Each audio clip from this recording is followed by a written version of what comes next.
Hello everyone, welcome back to the channel, and today we'll be discussing how you can increase the volume sound on of your alarm in iPhone. What you need to do is if you see on the left corner there's a volume button on your phone, you need to press the volume button and make sure that it is on the maximum level. Another thing which you need to consider is you just need to go to the settings, and once you go to the setting you need to swipe up, and under sound and haptics you just need to tap on it and make sure that the ringtone alerts are on a maximum, and make sure that these tools options are enabled. After doing this you need to go to your clock app here, and after going to the clock app you see that there is an option. If you haven't activated any of your alarm, you have an option like this, and here you see that there's a button of change.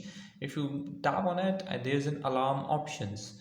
If you enable the alarm options, it will automatically ask you for the volume you want on your alarm. Okay, and from sound and haptics you can actually select any of your music or any of the sound for your alarm. Make sure you select a loud one, which helps you to get up, and that's how you can set up things or increase the volume of your alarm. I hope this video help out in fixing the volume of your alarm and setting it up on the maximum level, which will help you to get up.